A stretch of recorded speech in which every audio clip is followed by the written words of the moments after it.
Assalamualaikum warahmatullahi wabarakatuh. Bertemu lagi dalam video saya. Kali ini saya akan menyampaikan tentang cara membedakan hak surat suara pemilih di TPS nanti. Sebelum masuk ke bagaimana cara membedakan hak pilih atau hak surat suara bagi pemilih, KPPS harus tahu dulu jenis pemilih yang ada di TPS. Ada 3 jenis pemilih yang dilayani. Pertama, pemilih yang terdaftar dalam daftar pemilih tetap atau DPT, kemudian daftar pemilih tambahan atau DPTB, ini pemilih pindahan. Jadi pemilih pindahan ini di TPS bisa jadi ada, bisa jadi tidak ada. Nah, kemudian jenis pemilih yang ketiga, daftar pemilih khusus atau DPK.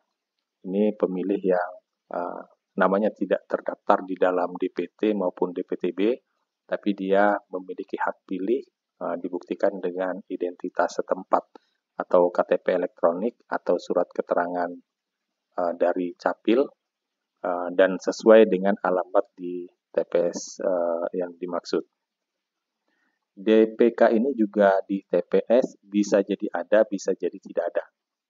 Berarti hanya DPT saja yang dipastikan ada pemilih yang ada. Tapi DPTB atau DPK itu bisa jadi ada, bisa jadi tidak ada. Tapi teman-teman KPPS juga harus tahu jenis pemilih ini karena bisa jadi di TPS-nya nanti akan datang pemilih pindahan atau ada pemilih DPK. Nah, untuk DPT itu sudah disusun berdasarkan pemutakhiran data pemilih pada tahun 2023 yang lalu dan ditetapkan jumlah DPT nasional sebanyak 204,8 juta pemilih. Ini pemilih baik di dalam maupun di luar negeri. Dan mereka yang terdaftar di DPT itu mendapatkan 5 surat suara di TPS, mulai dari Presiden, DPR RI, DPRD Provinsi, DPRD Kabupaten Kota, kecuali DKI Jakarta. Jadi mereka yang terdaftar di dalam DPT mendapatkan 5 surat suara. Untuk DPTB, ini DPTB pemilih yang telah terdaftar dalam DPT di suatu TPS yang karena keadaan tertentu pemilih tidak dapat menggunakan haknya untuk memilih di TPS tempat yang bersangkutan terdaftar dan memberikan suara di TPS lain. Nah, hak surat suaranya tergantung dari asal TPS tempatnya terdaftar. Jadi bisa dapat 1 surat suara, 2, 3, 4, atau 5 surat suara. Jadi tergantung dari mana dia pindahannya.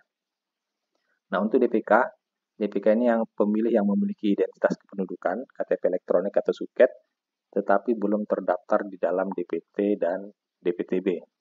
Jadi dia mendapatkan sama seperti DPT, yaitu 5 surat suara, mulai dari Presiden, DPR RI, DPD RI, DPRD Provinsi, dan Kabupaten Kota. Nah, bagi pemilih pindahan, tentu dia ada keadaan tertentu yang diperbolehkan dia melakukan pindah memilih.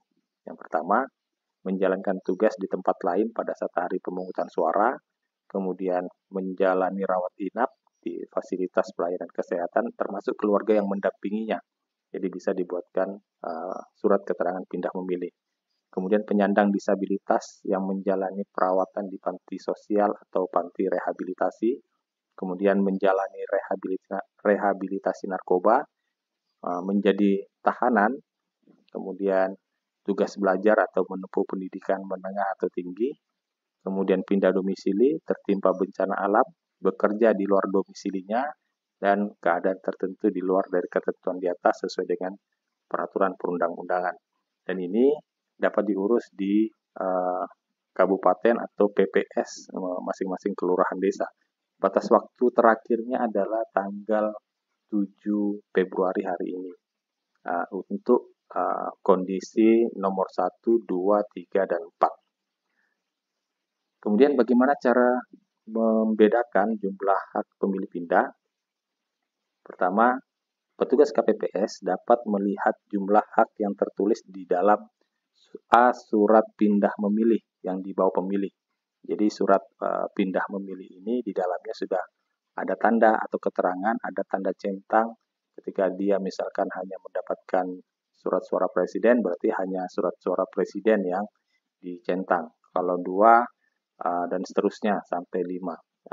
dan semua sudah tertulis di dalam surat pindah memilih. Tetapi teman-teman KPPS juga perlu memahami kenapa hak surat suaranya bisa 1, 2, 3, 4, atau 5. Karena bisa jadi di dalam fakta lapangan nanti dan juga berdasarkan keputusan KPU nomor 66 itu memungkinkan ada pemilih pindah yang baru melapor di TPS pada saat hari H. Jadi sudah bisa dipastikan ya kita harus mengetahui berapa hak surat suara yang kita berikan kepada KPPS karena bisa jadi nanti tidak tercentang hak surat suaranya ketika dia pemilih pindahannya itu baru melapor di TPS tujuan pada saat hari H. Nah, untuk itu sebelum kita memahami atau mengetahui berapa hak surat suaranya, kita harus mengetahui dulu daerah pemilihan masing-masing daerah di TPS, mulai dari daerah pemilihan DPR RI, DPD RI, DPRD Provinsi, DPRD Kabupaten Kota di daerah masing-masing. Nah, jadi untuk dapil DPD, Dewan Perwakilan Daerah, itu dapilnya adalah provinsi. Jadi di Indonesia ini hanya ada 38 daerah pemilihan. Dia mencakupi seluruh kabupaten kota dalam satu provinsi. Nah, untuk dapil DPR RI, dia adalah provinsi atau bisa juga kabupaten kota atau gabungan kabupaten kota. Nah, jadi dalam satu provinsi bisa jadi hanya satu dapil untuk DPR RI. Contoh di Kaltara. Di Kaltara itu dapil DPR RI-nya ya satu. Berarti dia sama seperti DPD-nya, dapilnya. Nah, tapi di beberapa daerah seperti daerah-daerah yang padat penduduk seperti Jawa Barat, Jawa Tengah, Jawa Timur, dalam satu provinsi terdapat beberapa dapil DPR RI. Bisa jadi ada satu kabupaten kota itu satu dapil untuk DPR RI. Nah, ini bisa jadi orang pindah dari kabupaten A ke kabupaten B dalam satu provinsi sudah berbeda dapil DPR RI-nya untuk di beberapa daerah yang memiliki banyak dapil DPR RI dalam satu provinsi. Kemudian dapil DPRD provinsi adalah kabupaten kota atau gabungan kabupaten kota. Kemudian dapil DPRD kabupaten kota adalah kecamatan atau gabungan kecamatan atau bagian kecamatan. Ini seperti kelurahan atau desa. Jadi beberapa kelurahan atau desa yang memiliki jumlah penduduk dalam penyusunan daerah pemilihan itu dapat dibentuk daerah pemilihan tersendiri. Nah, prinsipnya jika pemilih pindah melewati atau melintasi atau meninggalkan dapil tempat dia terdaftar dalam DPT, maka dia tidak berhak mendapatkan surat suara pemilu dapil setingkatnya di TPS tujuan. Jadi kalau dia meninggalkan dapilnya, maka surat suara dapil setingkatnya ya tidak diberikan di TPS tujuan.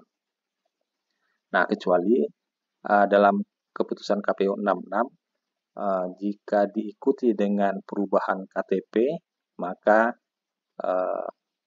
akan disesuaikan hak surat suaranya seperti 5 surat suara atau full hak surat suaranya. Kalau dia pindah memilih, kemudian disertai dengan pindah domisili dibuktikan dengan KTP elektronik setempat.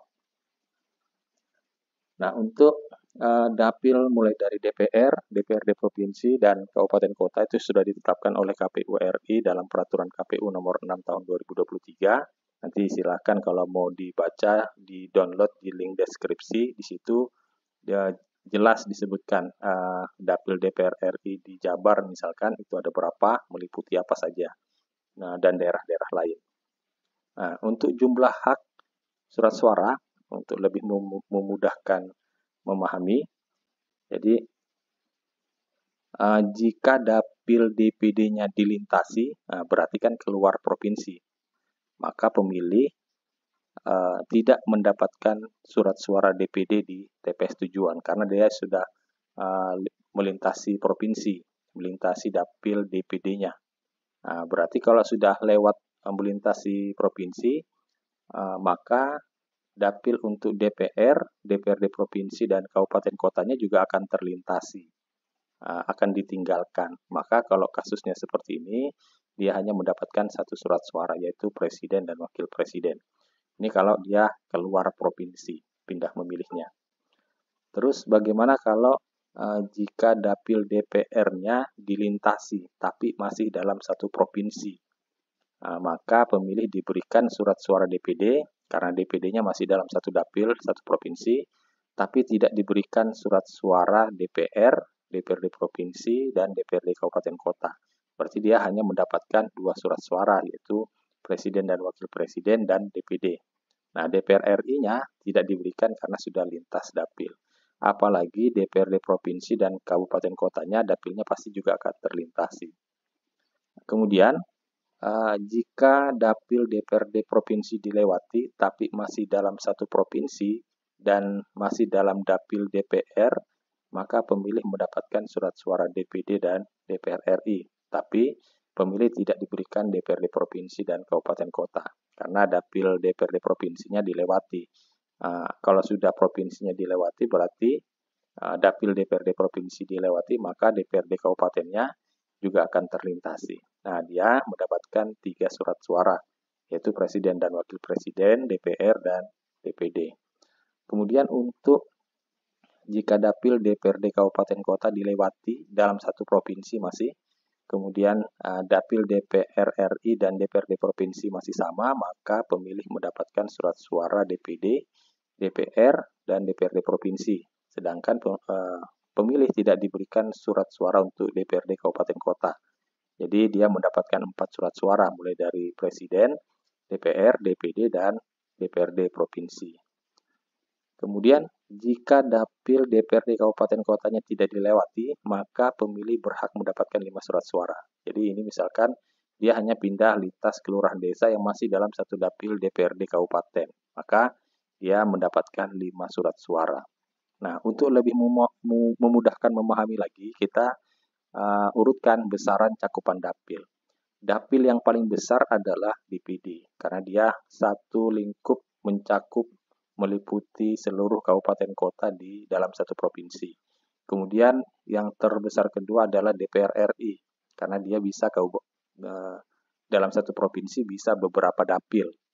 Dia bisa satu kabupaten atau beberapa kabupaten membentuk daerah pemilihan DPR RI. Sama seperti DPRD provinsi, dia lebih kecil lagi dibandingkan dapil DPR RI, sampai DPRD kabupaten kota. Nah, jika dapil besar dilintasi, misalkan DPD, dapil besarnya dilintasi, maka sudah pasti dapil kecilnya ini akan terlintasi.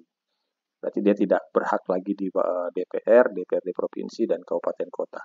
Nah, sebaliknya, jika dapil pemilu yang lebih besar, lebih rendah dilintasi, misalkan dapil DPRD kabupaten kotanya dilintasi, belum tentu dapil pemilu yang lebih tinggi dari provinsi, DPR RI, dan DPD terlintasi. Jadi belum tentu. Kalau yang di bawah dilintasi, yang di atas belum tentu terlintasi. Kalau di atas yang terlintasi, maka sudah pasti yang di bawah ini terlintasi dan tidak berhak diberikan hak surat suaranya. Itu penjelasannya, semoga mudah dipahami. Terima kasih dan semoga bermanfaat. Terima kasih. Kalau ada yang ingin berbagi pengalaman atau bertanya atau berdiskusi, silakan tulis di kolom komentar. Terima kasih. Assalamualaikum warahmatullahi wabarakatuh.